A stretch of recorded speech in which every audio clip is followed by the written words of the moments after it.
Hi everyone, তোমরা কি কখনো গরম তেলে দুধ দিয়ে দেখেছো? যদি না দেখে থাকো তাহলে অবশ্যই আজকের ভিডিওটা ফার্স্ট থেকে লাস্ট পর্যন্ত দেখার অনুরোধ রইল। এমনই কিছু টিপস তোমাদের সাথে শেয়ার করতে চলেছি, প্রত্যেকের ডেইলি লাইফকে সহজ করে তুলবে। এই ভিডিওটা যদি স্কিপ করে দেখো তাহলে কিচ্ছু বুঝবে না। প্রথম টিপসটি হলো, আমরা প্রত্যেকেই টুথপেস্ট ইউজ করি। এই টুথপেস্ট ইউজ করার পর প্যাকেটটা কিন্তু আমরা ফেলে দিই, ভাবি যে শেষ হয়ে গেছে। এই প্যাকেটটা ফেলে না দিয়ে যদি জমিয়ে রাখি, দেখবে অনেক কাজে এই টুথপেস্টের প্যাকেট লাগে। তো প্রথমে কি করতে হবে, একটা কাঁচি দিয়ে টুকরো টুকরো করে এই প্যাকেটগুলোকে কেটে নিতে হবে। মাথার সাইডটা দেখো, ওটাও কিন্তু কাঁচি দিয়ে চিরচির করে নিতে হবে, তাহলে কাজ করতে সুবিধে হবে। ফেলে দেওয়া টুথপেস্টকে যদি আমরা কাজে লাগাতে পারি তাহলে আমাদের কিন্তু অনেকটাই টাকা সেভ হয়। সেই জন্য বাইরে থেকে দামি কোনো ক্লিন করার প্রোডাক্ট কিনতে হয় না। এই ফেলে দেওয়া টুথপেস্ট দিয়েই অনেক কিছু পরিষ্কার পরিচ্ছন্ন করা যায়। টুথপেস্টের প্যাকেটটা দেখো কাটা হয়ে গেছে। মুখের সাইডটা যেই দিকে ক্যাপ লাগানো থাকে ওই দিকে দেখো অনেকগুলো কলগেট কিন্তু বেঁচে গেছে। আর এই কলগেটটা আমরা যদি না কেটে দেখতাম তাহলে কিন্তু ফেলে দিতাম। ফেলে দেওয়া টুথপেস্ট দিয়ে চমৎকার কাজ করা যায়। আমাদের প্রত্যেকের বাড়িতেই বেসিন আছে, স্টিলের কল লাগানো আছে, বাথরুমেও স্টিলের কল লাগানো থাকে। এই ফেলে দেওয়া টুথপেস্ট দিয়েই এই কলগুলো যদি ক্লিন করে নাও তাহলে দেখবে একদম নতুনের মতো চকচক করছে আর দেখতে খুব সুন্দর লাগছে। আর কেউ ধরতেই পারবে না এটা পুরনো কল কি নতুন কল। পেস্টের মুখটা দিয়ে ভালো করে কলটাকে এভাবে ঘষে নিবে। আর বাথরুমে যে আমাদের এই স্টিলের কলগুলো থাকে সেইগুলোতেও ইউজ করতে পারো, কিংবা আমাদের কিচেন স্ল্যাবের এখানে যে বেসিনটা থাকে সেই বেসিনেও যদি স্টিলের কল লাগানো থাকে এইভাবে কলগেট ইউজ করে তোমরা পরিষ্কার করে নিতে পারো।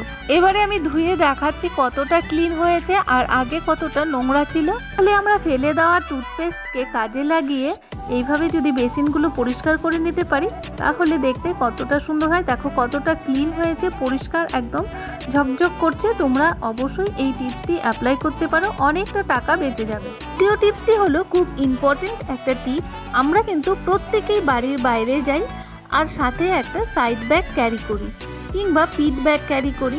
সাথে যদি বাচ্চারা থাকে তাহলেও আমাদের সাথে ব্যাগ ক্যারি করতে হয়। সাথে কিন্তু আমরা প্রত্যেকেই জলের বোতল নিয়ে যাই। আর এই জলের বোতল যদি ব্যাগের ভেতরে এমনিতেই রেখে দিই তাহলে দেখবে অনেক সময় জলের বোতলের ক্যাপটা ঢিলে হয়ে গিয়ে জল কিন্তু অনেক সময় পড়তে থাকে, আমাদের ইম্পর্টেন্ট ডকুমেন্টস ভিজে যায়, কিংবা আমাদের ব্যাগে যে সমস্ত জিনিস থাকে সবগুলোই কিন্তু ভিজে যায়। তো আমরা কি করতে পারি, সেই জন্য একটা সেফটি পিন নিতে হবে আর একটা নিতে হবে রাবার ব্যান্ড। এই দুটো জিনিসই কিন্তু আমাদের সমস্ত প্রবলেম সলভ করে দেবে। এবার ব্যাগের যে সাইডটাতে আমরা জলের বোতলটা নেব সেখানে একটা পিনের সাহায্যে রাবার ব্যান্ডটা লাগিয়ে নিতে হবে। সব ব্যাগেই কিন্তু আমাদের জায়গা করা থাকে না জলের বোতল নেওয়ার, সেই জন্য আমাদেরই একটা ছোট্ট জায়গা করে নিতে হবে। আর এইভাবে যদি জলের বোতল নেওয়া হয় একটুকু জল পড়বে না। তারে রাবারের ভেতরে এই জলের বোতলটা ঢুকিয়ে দিতে হবে। এইভাবে করে মাঝখানে রাবার ব্যান্ডটা এনে রাখতে হবে, তাহলে দেখবে জলের বোতলটা সাইডেও পড়বে না, এই সাইডেও পড়বে না। তো একটা জায়গায় স্থিরভাবে দাঁড়িয়ে থাকবে আর জল গড়িয়েও পড়বে না। আমাদের সব প্রবলেম কিন্তু সলভ হয়ে যাবে। আর জলের বোতল নেওয়ার জন্য এক্সট্রা কোনো ব্যাগও ক্যারি করতে হবে না। আর খুব সহজেই আমরা এই জলের বোতলটা হাতে পেয়ে যাব ব্যাগের চেনটা খুললেই। এক সময় কি হয়, জলের বোতলটা ব্যাগের নিচে পড়ে থাকে আর আমাদের যখন খুব জল খেতে ইচ্ছে হয় তখন খুব সহজেই জলের বোতলটা খুঁজে পাওয়া যায় না। তারপর হয়তো দেখা গেল অনেক জিনিস ভিজে গেল, তো খুব অসুবিধা হয়। এইভাবে তোমরা জলের বোতল ক্যারি করতে পারো, খুব একটা ভালো টিপস। আমার মনে হয় এই টিপসটি প্রত্যেকেরই কাজে আসবে। দেখতেই পাচ্ছ ব্যাগের চেনটা খোলার পর জলের বোতলটা এক জায়গায় কিন্তু দাঁড় করানোই আছে, পড়ে যায়নি আর জলও কিন্তু এক ফোঁটাও পড়বে না। যদি কোনো ছোট বাচ্চার জামা কাপড় ব্যাগের ভেতর থাকে তাহলে সেগুলোও সেফ থাকবে, একদমই ভিজবে না আর কোনো ডকুমেন্টসও ভিজবে না। তাহলে তোমরা এই টিপসটি অবশ্যই অ্যাপ্লাই করতে পারো। তৃতীয় টিপসটি হলো আরও ইম্পর্টেন্ট একটা টিপস।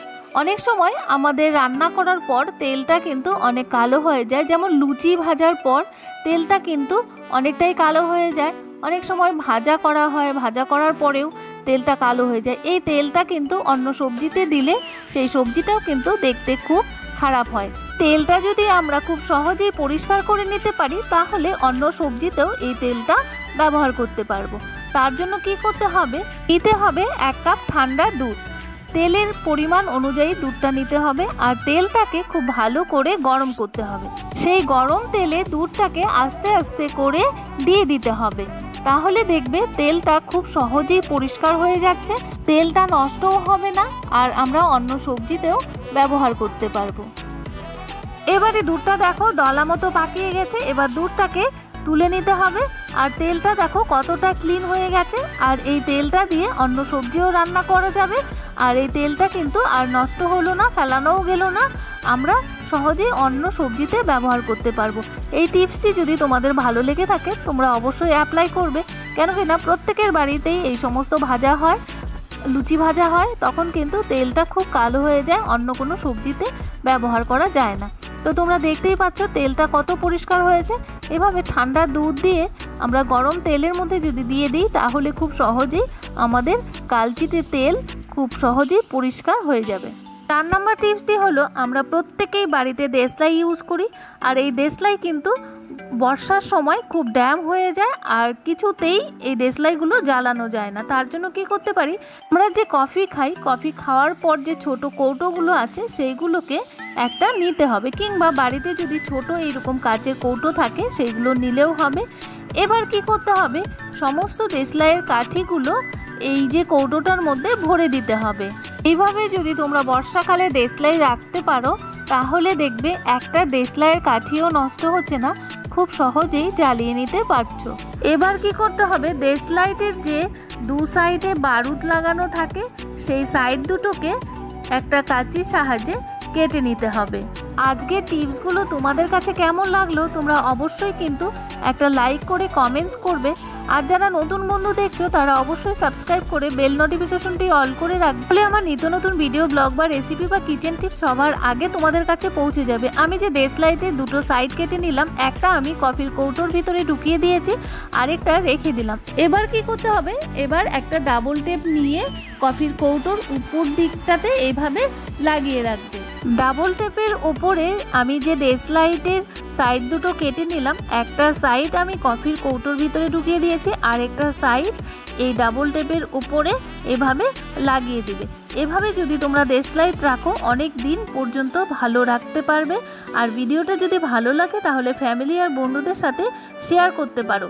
এবার দেখো কত সহজেই জ্বালিয়ে নেওয়া যাচ্ছে, আমি তোমাদের দেখিয়ে দিচ্ছি, দেখো কি সুন্দর জ্বলে যাচ্ছে। তাহলে এভাবে যদি তোমরা দেশলাইট রেখে দাও তাহলে দেখবে দীর্ঘদিন পর্যন্ত জ্বালিয়ে নিতে পারছো। তাহলে এই টিপসটা তোমাদের কেমন লাগলো তোমরা অবশ্যই কিন্তু অ্যাপ্লাই করতে পারো। ছোট ছোট টিপসগুলো যদি আমরা অ্যাপ্লাই করি দেখবে নিজের জন্য সারাদিনে অনেকটাই টাইম বেঁচে গেছে নিজের জন্য কিছু করার। আজকে এখানেই রাখছি, যারা আমার ভিডিও ফার্স্ট থেকে লাস্ট পর্যন্ত দেখলে তাদেরকে অসংখ্য ধন্যবাদ।